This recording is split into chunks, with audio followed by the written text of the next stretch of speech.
Hi எல்லாரும் எப்படி இருக்கீங்க? இன்றைக்கி காலையில் இருந்து தான் vlog ஷூட் பண்ணியிருக்கேன். வாங்க இப்போ வீடியோக்குள்ளே போகலாம். தேர்ஸ்டே ஆனாலே கொஞ்சம் க்ளீனிங் ஒர்க்ஸ் எல்லாமே நிறைய இருக்கும். அதனால் காலையில் இருந்தே க்ளீனிங்கை வந்து ஸ்டார்ட் பண்ணிவிடுவேன். இந்திரா வர்றதுக்கு முன்னாடி எங்கெல்லாம் டஸ்ட் பண்ணணுமோ அது எல்லாமே டஸ்ட் பண்ணிவிடுவேன். ஏன்னா அப்போ தான் வந்து கீழே பெருக்கி துடைக்கிறதுக்கு வந்து ஈஸியாக இருக்கும்ன்றதுக்காக. இன்றைக்கி என்னோடய ரொட்டீன் எப்போவுமே பார்த்திங்கன்னா மேட் எல்லாம் சேஞ்ச் பண்ணிவிடுவேன். அதுக்கப்புறமா பெட் கவரையும் சேஞ்ச் பண்ணிவிட்டு டைனிங் டேபிள் மேலே, சோஃபா மேலே, அதுக்கப்புறமா கவுண்டர் டாப் எல்லாமே வந்து க்ளீன் பண்ணி விட்டுடுவேன். அப்போ தான் வந்து ஃப்ரைடே பூஜைக்கு வந்து எல்லாமே க்ளீனாக ப்ரிப்பேர்டாக இருக்கிற மாதிரி இருக்கும். அதனால் தேர்ஸ்டே ரொட்டீன் வந்து இப்படி தான் இருக்கும். டைனிங் டேபிள் மேலே ஃபுல்லாக வந்து லிக்விட் ஸ்ப்ரே பண்ணிவிட்டு தொடச்சி விட்டுட்டேன். அதுக்கப்புறமா இந்த துணியுமே க்ளீனாக தான் இருந்ததுனால சும்மா டஸ்ட் பண்ணி மறுபடியும் அப்படியே போட்டேன். அந்த ட்ரே பார்த்திங்கன்னா நம்ம அப்பப்போ தொடச்சி விட்டால் கூட டஸ்ட் எங்கேருந்து வரும்னு தெரியாது. அந்த ட்ரேயில் கொஞ்சம் டஸ்டியாக இருக்கும். அதனால 2 நாளைக்கு ஒரு வாட்டி எடுத்து அந்த ட்ரேயும் தொடச்சிடுவேன். 15 days ஒன்ஸ் எல்லாத்தையும் எடுத்து கழுவ போட்டுடுவேன். அந்த பாட்டில் மேலே எல்லாமே இந்த மாதிரி தொடச்சிட்டு நம்ம ஆர்கனைஸ் பண்ணும்போது பார்க்க அழகாக இருக்கும். ஒரு இடமா இப்படி க்ளீன் பண்ணிக்கும்போது அந்த ஃப்ரைடேனாலே அந்த டிவைன் ஃபீல் ஆட்டோமேட்டிக்காக வந்துடும். எல்லா இடமுமே அப்படியே க்ளீனாக இருக்குமா, நமக்கு வீடு பார்க்கவே வந்து அவ்வளோ ஒரு பாசிட்டிவ் வைபாக இருக்கும். அதனால் இந்த ஜன்னலில் கொஞ்சம் டஸ்ட் பண்ணி விட்டுடுறது, சிங்க்கை கழுவுறது, அதுக்கப்புறமா கவுண்டர் டாப்பு, கிச்சன் மேலே அந்த டைல்ஸு எல்லாமே தொடச்சிட்டு மேட் எல்லாமே எடுத்து துவைக்க போட்டுடுவேன். இந்திரா வந்ததுமே பார்த்திங்கன்னா பெருக்கிட்டு தொடச்சி கொடுத்துட்டு துணி மிஷினில் போட்டு போயிடுவாங்க. அப்போ கம்ப்ளீட்டாக வீடு வந்து க்ளீன் ஆகிடும். சாயங்காலத்துக்கு எல்லாமே ஃபுல்லாக ப்ரிப்பேர்டாக இருக்கும் ஃப்ரைடே பூஜைக்கு. எப்போவுமே தேர்ஸ்டே வந்து பூஜை சாமான் துவைக்கிடுவேன். இப்போதான் ரீசெண்டாக திங்கக்கிழமை என்னமோ பூஜை சாமான் துவைக்கிருந்தேன். அதனால் பூஜை சாமான் துவைக்கல. சரி, தமிழ் வருஷ பிறப்புக்கு எல்லா சாமானும் கழுவலான்றதுக்காக இன்றைக்கி பூஜை சாமான் எதுவும் துவைக்கலை. அப்படியே வந்து பாபாவுக்கு விளக்கேற்றிக்கினேன். வெயில் காலம்ன்றதுனால பூ கொஞ்சம் அந்த அளவு கிடைக்க மாட்டேங்குது. கிடைச்சாலும் சீக்கிரமாக வாடின மாதிரி இருக்கா. அதனால இப்போதைக்கு கொஞ்சம் செடியில் இருக்கிற பூவே வச்சு தான் மேனேஜ் பண்ணின்னு இருக்கேன். அதே மாதிரி இன்றைக்கி பூ வந்து கொஞ்சம் கம்மியாக தான் இருந்தது. வெறும் ஒரு செம்பருத்தியும் 2 ரோஸ் தான் இருந்ததா. அதனால புள்ளியாருக்கு செம்பருத்தி வச்சுட்டு 2 ரோஸை பாபாவுக்கும் ராகவேந்திராவுக்கும் வச்சுட்டு விளக்கேற்றி நெய்வேத்தியத்துக்கு இன்றைக்கி பிரசாதம் வச்சேன். இந்த கிரேப்ஸ் அதுக்கப்புறமா பிஸ்கெட் வந்து ரொம்ப பிடிக்கும் இல்லையா, அதனால பாபாவுக்கு நெய்வேத்தியம் வச்சுட்டு பூஜை பண்ணிக்கினேன். ரொம்ப சிம்பிளாக தான் இன்றைக்கி பூஜை பண்ணேன். தேர்ஸ்டேன்னா பாபாவுக்கும் ராகவேந்திராவுக்கும் பூஜை பண்ணிட்டாலே அந்த ஒரு சாட்டிஸ்ஃபையாக இருக்கும். பூஜையை முடிச்சுட்டு அதுக்கப்புறமா தான் பிரேக்ஃபாஸ்ட் ரெடி பண்ணவே வந்தேன். இன்றைக்கி இட்லி தான் பிளான் பண்ணியிருந்தேன். அதனால் இட்லிக்கு ஒரு நல்ல சைட் டிஷ்ஷாக இருக்கும்ன்றதுக்காக தான் இந்த ரெசிபி ட்ரை பண்ணி பாருங்கள். ரொம்ப நல்லாயிருக்கும். ரொம்ப சிம்பிளாக குயிக்காக செஞ்சிடலாம். இன்னொன்று கொஞ்சம் நம்ம இப்போது குவான்டிட்டி வந்து நம்ம ஐட்டம்ஸ் வந்து ரொம்ப கம்மியாக தான் போடுவோம். ஆனால் நல்ல குவான்டிட்டி பண்ணல, நல்லா தண்ணியாக வச்சிட்டோன்னா டேஸ்ட் ரொம்ப நல்லாயிருக்கும். ரொம்ப குயிக்காகவும் செஞ்சிடலாம். இதை செய்கிறதுக்கு மிக்ஸி ஜாரில் பார்த்திங்கன்னா ஃபஸ்ட்டு சீரகம் சேர்த்துருக்கேன். அதுக்கப்புறமா ஒரு கைப்பிடி அளவுக்கு வெங்காயம், பூண்டு, அதுக்கப்புறம் பார்த்திங்கன்னா 2 பச்சை மிளகா. நான் வந்து இந்த பேடிகை மிளகா சொல்லுவாங்க இல்லையா, அதை வந்து சுடு தண்ணியில் ஊற வச்சுருந்தேன். அதை வந்து நிறைய ஊற வச்சிட்டேன் போல், அதனால கலர் கொஞ்சம் டார்க்காக வந்துடுச்சு. நீங்கள் சும்மா ஒரு 2லேருந்து 3 மட்டும் ஊற வச்சு சேர்த்துக்கோங்க. அப்போ கலர் வந்து நல்லாயிருக்கும். நம்ம இதில் மிளகா தூளோ அதெல்லாம் எதுவுமே சேர்க்க மாட்டோமா. இந்த மிளகா சேர்க்கும்போது நல்ல டேஸ்ட்டும் இருக்கும், கலரும் நல்லாயிருக்கும். நான் வந்து ஒரு 4-5 சேர்த்துட்டேன் போல், கலரே நல்லா வரல. அது எல்லாத்தையுமே நைஸாக அரைச்சிட்டு அதுக்கப்புறமா கடாயில் எண்ணெய் விட்டுட்டு கடுகு சீரகம் சேர்த்து நல்லா பொரிஞ்ச பிறகு அரைச்சி வச்சுருந்த பேஸ்ட்டை சேர்த்து நல்லா எண்ணெய் பிரிஞ்சு வரணும். அந்த அளவுக்கு இதை வந்து வதக்கிக்கணும். இதை நல்லா வதக்கிட்டு அதுக்கப்புறமா ஒரு 3 தக்காளியை நைஸாக அரைச்சி சேர்த்துட்டு அதுவுமே நல்லா எண்ணெய் பிரிஞ்சு வர வரைக்கும் நல்லா வதக்கி விட்டுட்டு உப்பு மஞ்சள் சேர்த்து நல்லா தண்ணி எந்த அளவுக்கு வேணுமோ சேர்த்துட்டு நம்ம கொதிக்க வச்சு எடுத்தோன்னா இந்த கிரேவி ரொம்ப நல்லாயிருக்கும். இட்லி தோசைக்கு எல்லாமே அவ்வளோ நல்லாயிருக்கும். இது நிறைய ஊற்றின்னு சாப்பிட்டோன்னா இட்லிக்கு ரொம்பவே நல்லாயிருக்கும். கண்டிப்பாக இந்த ரெசிபியை ட்ரை பண்ணி பாருங்கள். எப்போவுமே ஒரே மாதிரி தேங்காய் சட்னி, கல்கா சட்னி இப்படி தானே நம்ம சாப்பிட்றோம். அதுக்கு ஒரு சேஞ்சாக இப்படி செஞ்சு பாருங்கள், ரொம்பவே நல்லாயிருக்கும்.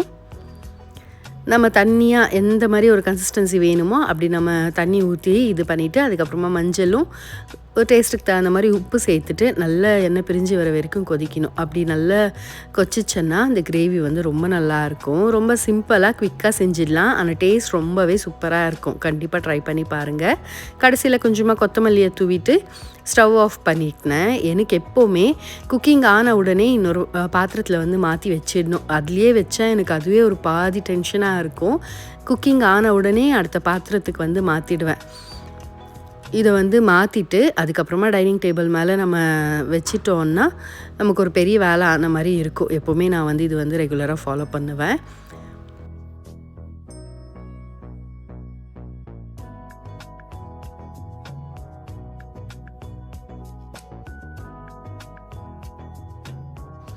இட்லி ஊற்றி வைக்கிறதுக்கு பார்த்திங்கன்னா தண்ணி வந்து நல்லா சூடாயிட்டிருக்கு. அதனால் அந்த பிளேட்டில் வந்து பேட்டரை ஊற்றி இட்லியுமே ஊற்றி வச்சுட்டேன். ஏன்னா மௌரிஷா வந்து சீக்கிரமே எழுந்திரிக்கிறாங்களா, பசி எடுத்துக்கோன்ட்டு ஃபஸ்ட்டே வந்து இட்லி ஊற்றி வச்சுட்டேன்.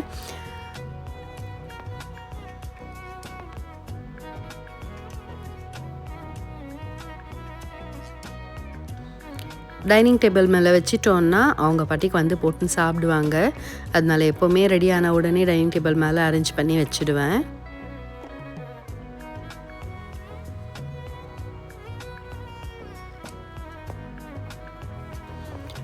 இப்போ எல்லாம் பார்த்திங்கன்னா டெய்லி காலையில் ஒரு முட்டை எடுத்துக்கிறோம். அதனால் முட்டையுமே பாய்லரில் போட்டு வச்சுட்டேன். அதுக்கப்புறமா வாட்டர்மெலன் இருக்கவே அதையும் கட் பண்ணி ஜூஸ் போட்டுடலான்ட்டு தான் கட் பண்ணின்னு இருந்தேன். அதுக்குள்ளே இட்லி குக் ஆகிடுச்சு. அதனால் அதையும் எடுத்துடலான்ட்டு எடுத்துன்னு இருக்கேன். மௌரிஷாவும் அதுக்குள்ளே ரெடி ஆகிட்டு வந்துட்டாங்க. அதனால் மௌரி கொடுக்க தான் வந்து பிளேட்டில் போட்டுன்னு இருக்கேன். இட்லி பாருங்கள் அவ்வளோ சாஃப்டாக இருக்குது. எப்போவுமே நான் செய்கிற இட்லி வந்து எனக்கு ரொம்ப பிடிக்கும். ஏன்னா அந்தளவுக்கு சாஃப்டாக இருக்குமா. இதுக்கு சைட் டிஷ் எல்லாம் வெறும் மிளகா பொடி வச்சு சாப்பிட்டா கூட அந்த இட்லி சாப்பிட்றதுக்கு இன்ட்ரெஸ்டிங்காக இருக்கும். இட்லியும் போட்டு கொடுத்துட்டேன். மௌரிஷா சாப்பிட்னு இருக்காங்க. சரி ஜூஸ் போட்டு வச்சிட்டோன்னா அப்புறமா கூட அவங்க குடிப்பாங்கன்றதுக்காக நான் வந்து ஹஸ்பண்டோட ஃப்ரெண்டு வந்து நிலத்தில் போட்டிருக்காங்கன்றதுனால கொடுத்து அனுப்பிச்சிருந்தாங்க. கலர் பாருங்கள் எவ்வளோ டார்க்காக அவ்வளோ அழகாக இருக்குது. நானுமே டிஷ்யூல எல்லாம் தொட்டு பார்த்தேன். அதெல்லாம் எதுவும் இல்லை, ரியலாகவே அந்த பழத்தோட கலர் அப்படி தான் இருக்குது. இதை கட் பண்ணிவிட்டு ஜூஸ் போட்டு வச்சுட்டேன். என்கிட்ட இந்த ஜூஸர் இருக்கிறதுனால எந்த ஒரு ஜூஸ் போடுறதுக்குமே ரொம்ப ஈஸியாக இருக்கும். அதே மாதிரி இந்த வாட்டர் மெலன்னா எனக்கு ரொம்ப பிடிக்கும். வாட்டர் மெலன், அதுக்கப்புறமா ஜாக் ஃப்ரூட், இது எல்லாமே எனக்கு ரொம்ப பிடிச்ச ஃப்ரூட்டுன்னே சொல்லலாம். இது இப்போ சீசனல்ன்றதுனால நல்லா ஹைட்ரேட்டாகவும் நம்ம வச்சுக்க முடியும். அதனால் நிறைய இந்த மாதிரி பழம் வாட்டர் கண்டென்ட் இருக்கிற பழத்தை வந்து நிறைய எடுத்துக்கோங்க. பசங்களுக்குமே முடிஞ்ச அளவுக்கு தண்ணி கொடுத்துனே இருங்க. இந்த மாதிரி இல்லாட்டி லிக்விட்டாக ஏதாவது ஒரு ஜூஸோ லெமன் ஜூஸாக இருந்தாலும் சரி, இந்த வெயிலுக்கு கொஞ்சம் முடிஞ்ச அளவுக்கு நிறைய தண்ணி குடித்து ஹைட்ரேட்டாக இருக்கிறது ரொம்ப நல்லது. ஏன்னா சீக்கிரமாக டயர்ட் ஆகுது, இல்லாட்டி அந்த லிப்ஸ் எல்லாம் பார்க்கவே முடியறதில்ல, பசங்களது ட்ரை ஆகிடுது. அதனால இந்த மாதிரி ஜூஸ் போட்டு வச்சுட்டேன்னா பசங்க வந்து குடிச்சிப்பாங்க. அதே மாதிரி பாட்டிலில் தண்ணியுமே ஃபில் பண்ணி வச்சுடுவேன். அவங்களுக்கு எடுக்கிறதுக்கு வந்து அக்சஸாக இருக்குன்றதுக்காக. பழம் எல்லாத்தையும் கட் பண்ணிவிட்டு உடனே அந்த இடத்தையும் க்ளீன் பண்ணிட்டோன்னா நமக்கு அது ஒரு பெரிய வேலையாகவே இருக்காது. அதனால் கட் பண்ணிவிட்டு உடனே அந்த ட்ரே நைஃப் எல்லாமே வந்து க்ளீன் பண்ணிட்டேன். அடுத்தது ஜூஸரில் வந்து போட்டு எடுத்துட்டோன்னா ரொம்ப குவிக்காக வந்து இதில் வந்து ஜூஸ் போட்டுடலாம். அது பைனாப்பிளாக இருந்தாலும் சரி, எந்த ஒரு பழமாக இருந்தாலும் அந்த சீட்ஸ் எல்லாமே வந்து தனியாக வந்துடும். ஜூஸ் ஒரு ஃபில்டரில் வந்து வரும். அதனால வந்து ஈஸியாக எந்த ஒரு ஃபில்ட்ரு பண்ணணுமோ அந்த மாதிரியெல்லாம் எதுவுமே இருக்காது. மேலே ஃப்ரூட்டை போட்டோன்னா கீழே வந்து நம்ம ஜூஸ் எடுத்துக்கலாம். அதே மாதிரி ஏபிசி ஜூஸ் எல்லாம் போடுறோன்னா அதை வந்து ஃபில்டர் பண்ணுறதே ஒரு பெரிய வேலையாக இருக்கும் இல்லையா. இதில் வந்து அப்படியெல்லாம் இருக்காது. அந்த வேஸ்ட் எல்லாமே வந்து செப்பரேட்டாக அந்த 2 அவுட்லெட் கொடுத்துருக்காங்க இல்லையா, அந்த அவுட்லெட்டில் வந்து ஃபஸ்ட்டு முன்னாடி இருக்கிற அவுட்லெட்டில் வந்து ஜூஸ் வரும். சைடில் இருக்கிறதுல பார்த்திங்கன்னா அந்த வேஸ்ட் என்னெல்லாம் இருக்குதோ அதெல்லாம் வந்துடும். அதனால் ஜூஸ் போடுறது ரொம்பவே ஈஸியாக இருக்கும். இந்த ஜூஸர் வந்து இந்த வெயில் காலத்துக்கு கம்பல்சரி எல்லாருமே வாங்கலாம். ரொம்ப யூஸ்ஃபுல்லாக இருக்கும்னு நான் நினைப்பேன். யாருக்காவது வேணும்னா ட்ரை பண்ணி பாருங்கள். ஏன்னா நான் இது வரைக்குமே ஆயிடுச்சு, ஒரு 2 வருஷமாக தான் யூஸ் பண்ணுறேன். இன்னுமே எந்த ஒரு ப்ராப்ளமும் இல்லை, அவ்வளோ எஃபெக்டிவாக இருக்குது. பாருங்கள் அந்த சீட்ஸ் எல்லாமே வந்து தனியாக வந்துடும். அந்த ஜூஸ் மட்டும்தான் இதில் வரும். ஃபில்டர் பண்ணோன்ட்டெல்லாம் ஒன்றும் தேவையில்லை. நிறைய பேர் வந்து அந்த சுகர் போட்டு தண்ணியை ஊற்றி ஜூஸ் பண்ணிப்போம் இல்லையா, அந்த மாதிரியெல்லாம் இல்லாமல் அப்படியே ஃப்ரெஷ்ஷாக ஃப்ரூட் ஜூஸ் வந்து நமக்கு ஈஸியாக ஆக்சஸ் ஆகும். யாருக்காவது வேணும்னா நீங்கள் அமேசானில் கூட கிடைக்கும்னு நினைக்கிறேன். ட்ரை பண்ணி பாருங்கள். ஜூஸ் போட்டு ரெடியாக வச்சுட்டேன். இப்போது பசங்க வந்து மோஹித் இல்லை, அவங்க அத்தை வீட்டில் இருக்கான். மௌரிஷா நாங்கள் மட்டும்தான். காலையில் பிரேக்ஃபாஸ்ட்டுக்கே பார்த்திங்கன்னா ஒரு கிளாஸ் ஜூஸ் வச்சுப்பேன். அதுக்கப்புறமா ஹஸ்பண்ட்க்கு பார்த்திங்கன்னா பாட்டில் ஊற்றி காரில் வச்சுட்டா அவர் வந்து ஒரு 11 மணிக்கு அப்படி குடிச்சிப்பார். அதனால கம்பல்சரி காலையில் ஒரு ஜூஸ் போட்டு கொடுத்துட்றேன்.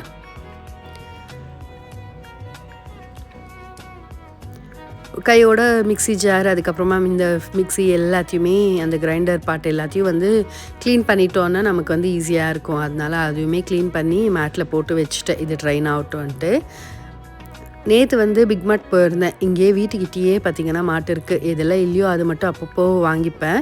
ப்ராவிஷன் எல்லாமே பார்த்திங்கன்னா நான் வந்து டிமார்ட்டில் தான் வந்து வாங்குவேன். சிலது 1 2 காலி ஆகிடும் இல்லையா, அதில் தான் போய் இங்கே வாங்கிப்பேன்.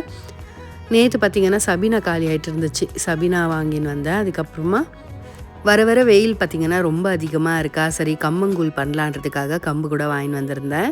அதுக்கப்புறமா சிகப்பு கவுனி அரிசி அதுவுமே வாங்கின்னு வந்தேன், இட்லிக்கு வந்து மாவரைக்கிறதுக்கு நல்லாயிருக்குன்றதுக்காக.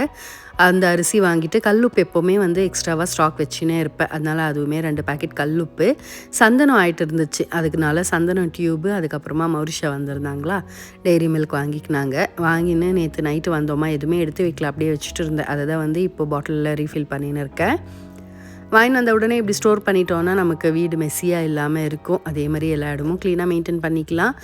நம்ம இப்படி பாட்டிலில் ஸ்டோர் பண்ணி வச்சுட்டா தான் வந்து நம்ம வீட்டில் என்னென்ன ஐட்டம் இருக்குதுன்றது நமக்கு தெரியும். அதே கவராக வச்சுட்டோன்னா என்ன வாங்கின்னு வந்திருக்கோம், என்ன ஸ்டாக் இருக்குது, என்ன காலியாக இருக்குன்றது நமக்கு தெரியாது. அதனால எப்போவுமே இந்த மாதிரி வாங்கின்னு வந்ததுமே ஸ்டோர் பண்ணிவிடுங்க. இந்த வேலை எல்லாம் ஆனதுமே பிரேக்ஃபாஸ்ட் சாப்பிட்டேன். காலையில் என்னோடய ரொட்டீன் இப்படி தான் இருந்தது. கண்டிப்பாக உங்களுக்கும் இந்த வீடியோ பிடிச்சிருக்கோன்னு நினைக்கிறேன். வீடியோ பிடிச்சிருந்தா வீடியோக்கு ஒரு லைக் கொடுங்க. இதோட இந்த வீடியோவை முடிச்சுக்கிறேன். இன்னொரு வீடியோவில் சந்திக்கலாம். Until then, it's bye from Kavitha Kannan. Thank you.